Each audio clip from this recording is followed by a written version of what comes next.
ভালোবাসার মানুষটি সবসময় আমাদেরকে মধুর আবেশে জড়িয়ে রাখবে, এটা কে না চায়। অ্যারেঞ্জ ম্যারেজের মাধ্যমে বিয়ে হওয়া স্বপ্নিল দিয়া ভালোবাসায় অবিশ্বাসী ও প্রতারিত নিশাদের ভালোবাসা কি পূর্ণতা পাবে? এই অসাধারণ গল্পটি হলো আমি আমার হয়ে থাকি।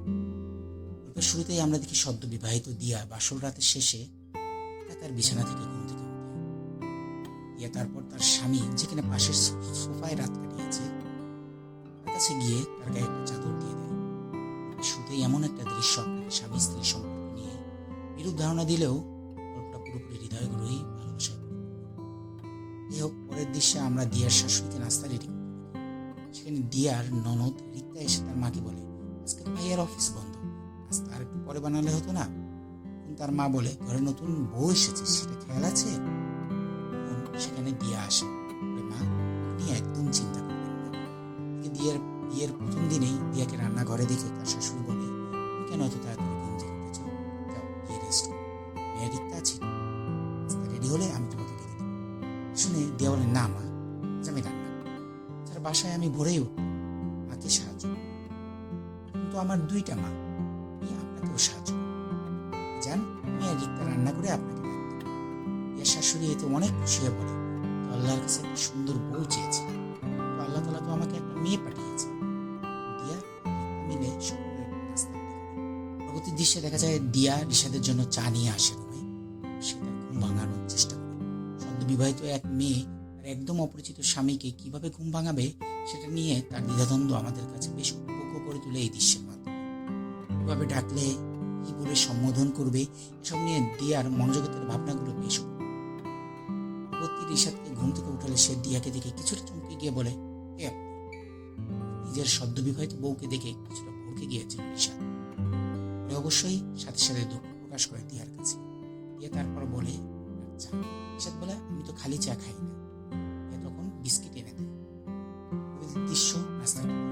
দিয়ার শ্বশুর নাস্তা খাবার সময় তার মেয়ে রিক্তাকে বলে, এত বৌমাকে ডেকে নিয়ে বেলা হয়ে গেল, ঘুমিয়ে থাকবে নাকি? শুনে দিয়ার শাশুড়ি মিটমিট হেসে বলে, ডাকতে হয় না, সে সকালে উঠে নিজ হাতে তোমার জন্য স্যুপ বানিয়েছে। দিয়ার শ্বশুর যেন বিশ্বাসই করতে পারছিল না। সে দিয়ার প্রশংসা করতে থাকলে এমন সময় দিয়া আসে সেখানে। বাবা, আমাকে মা ও রিক্তা সাহায্য করেছে, এদিকটা তাদের দুজনেরই প্রাপ্য। এমন সময় রিশাদ খাবার টেবিলে পাশ দিয়ে যাচ্ছিল। রিশাদের বাবা তাকে টেবিলে বসতে বলে, কিন্তু রিশাদ বলে, সরি বাবা, আমার লেট হয়ে যাচ্ছে। তার বাবা বলে, তুই তো 7 দিনের ছুটি নিয়েছিস, অফিস না করে 7 দিন কোথাও থেকে ঘুরে আয়। তারপরও সে অফিসে চলে যেতে থাকলে তার মা তাকে নাস্তা করে যেতে বলে। রিশাদ তার মাকে বলে, মা তুমি জানো না আমি সকালে নাস্তা করি না? রিশাদের বোন বলে, ভাইয়া আজকে ভাবি নাস্তা বানিয়েছে, নিয়ে যাও। তারপর সে অফিসে চলে আসে। অফিসে তার স্টাফ তাকে বলে, স্যার আপনি আজকে অফিসে? রিশাদ বলে, কেন, শুক্রবার নাকি? মিস্টার বলে, না স্যার, আপনার বিয়ে হলো তাই। এরপরে দৃশ্যে দেখে দিয়া রাতে রুমে বসে একা একা পায়চারি করছে। স্বামী এত রাতেও কেন বাসায় আসছে না সেটা নিয়ে সে কিছুটা চিন্তিত হলো। স্বামীকে কল দিবে কিনা বা কল দিলে সে কি বলতে পারে সেটা নিয়ে সে একা একা কথা বলছে। এমন সময় রিশাদ সে অবাক হয়ে দেখে দিয়া একা একা কথা বলছে। রিশাদ দিয়ার কাছে ফ্রেশ হতে ওয়াশরুমে চলে যায়। দিয়া আবার একা একা কথা বলতে থাকে। রিশাদ আবারও ওয়াশরুম থেকে বের হয়ে তাকে জিজ্ঞাসা করে কিছু বললো কিনা। দিয়া তাড়াতাড়ি কথা ঘুরিয়ে তাকে রাতের ডিনার করতে বলে। রাতে দিয়া একটা কথা নিয়ে রিশাদের কাছে যায়, আপনি কি আজকে সোফায় ঘুমাবেন? রিশাদ বলে, হ্যাঁ, বেড শেয়ার আমার প্রাইভেসি নষ্ট হয়। দিয়া কিছুটা বিরক্ত হয়ে কথা দিয়ে চলে যায়, যদি শীত করে কথা গায়ে দিয়ে শুয়ে। সে রুমের লাইট বন্ধ করে। রিশাদ বলে, লাইট কেন বন্ধ করছো? দিয়া বলে, লাইট জ্বালানো থাকলে আমি ঘুমাতে পারি না, আমার প্রাইভেসি নষ্ট হয় বলে সে রুমে চলে যায়। এতে রাতে হুট করে রিশাদ দিয়ার রুমের আলো জ্বালালে দিয়ার ঘুম ভেঙে যায়। তখন দিয়াকে ঘুম থেকে উঠিয়ে সে বলে, আমার কিছু ফ্রেন্ড আসছে, রিসিভ করতে যাচ্ছি। দিয়া বলে, আমি তো একা ঘুমাতে পারি না, আমার ভয় করে।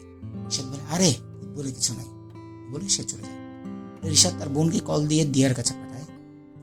গল্পের ছলে দিয়াকে বলে, ভাইয়া আগে এমন ছিল, ও হাসি খুশি ছিল, তো ভাইয়া যে মেয়েটার সাথে রিলেশন ছিল সে ভাইয়ার সাথে চিট করে তার বেস্ট ফ্রেন্ডের সাথে রিলেশন করে। এরপর ভাইয়া বেশ চুপচাপ হয়ে যায়। রিক্তা তার ভাবিকে বলে, ভাবি ভাইয়াকে ঠিক করে দাও না। একদিন রিশাদ অফিসে যাওয়ার আগে বলে, আজ আসতে দেরি হবে। সে একটা চিট করে যেখানে সেখানে লেখা ছিল, সকালবেলা সিগারেট না খেলে হয় না। দিয়ার থেকে এমন চিৎকার পেয়ে রিশাদ বিভূত হয়, মনে হাসতে থাকে। মুখের সেই সলজ্জ হাসি তার ভালোবাসার হাসি মনে হচ্ছে। তারপর সে অফিসে চলে যায়। অফিসে গিয়ে সে তার স্টাফের সাথে কথা বলতে থাকে। সেখানে সে তার ভালোবাসার জীবন নিয়ে কথা বলে।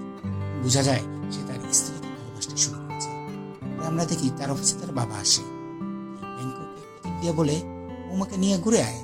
রিশাদ যেহেতু অস্বীকৃতি জানায়, বলে অফিসে অনেক কাজ। সে বেশ দেরি করে বাসায় ফিরে দেখে তার স্ত্রী সাজগোজ করে বাইরে যাওয়ার জন্য প্রস্তুত হচ্ছে। জিজ্ঞাসা করলে বলে ফ্রেন্ডরা পার্টি দিয়েছে, সেখানে যাব। রিশাদ কিছুটা দ্বিধাদ্বন্দ্বে থেকে তাকে যেতে বলে। রিশাদ রাতভর চিন্তা করতে করতে ঘুমিয়ে পড়ে। ভোরবেলা ঘুম থেকে উঠে সে দিয়াকে বিছানায় না দেখতে পেয়ে বেশ চিন্তিত হয়ে পড়ে। সকালবেলা সে অস্থির হয়ে দিয়াকে খুঁজতে থাকে। পরে সে তার বাবার রুমে গিয়ে দেখে দিয়া ঘুমিয়ে আছে। তার মা বলে বৌমা রাতেই তাদের সাথে ঘুমিয়েছে। 12টার সময় তার এই রুমে আসে এবং তাদের সাথে অনেক গল্প করতে করতে এক সময় রাতে ঘুমিয়ে পড়েছে। সকালে নাস্তা করতে আসলে দিয়া বলে যে রিশাদের জন্য কোনো নাস্তা বানানো হয়নি। সে সকালের নাস্তা, এখানে তাদের মধ্যে একটা রোমান্টিক মুহূর্ত তৈরি হয়। ধীরে ধীরে রিশাদের মনে দিয়ার জন্য ভালোবাসা তৈরি হতে থাকে। দিয়ার বাবা তাকে বাসায় নিতে আসে। দিয়ার খালাতো বোনের বিয়ে, তাই দিয়াকে 7 দিন থাকবে। এটা শোনার পর সবাই কেন যেন চুপসে যায়, কারণ সবার কাছে আপন হয়ে উঠেছিল দিয়া।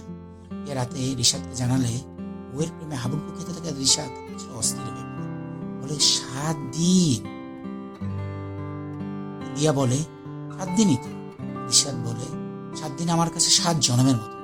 স্ত্রীর প্রতি ভালোবাসা দিয়া ঋণ স্বীকার করে রিশাদ। দিয়া অত্যন্ত খুশি হয়। বাইরে বিদ্যুৎ চমকাতে থাকলে রিশাদ ছাতা নিয়ে দিয়াকে নিয়ে বাইরে বৃষ্টি উপভোগ করতে যায়। সেখানে তারা দুজন মিলে বৃষ্টি উপভোগ করে।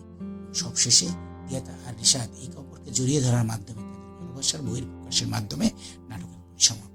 নাটকের বর্ণনাটি কেমন লাগলো আপনাদের কাছে আপনারা কমেন্ট করে নিশ্চয়ই জানাবেন, বা অন্য কোনোভাবে কি বর্ণনা করা দরকার কিনা সে বিষয়টাও আপনারা কমেন্টে উল্লেখ করতে পারেন।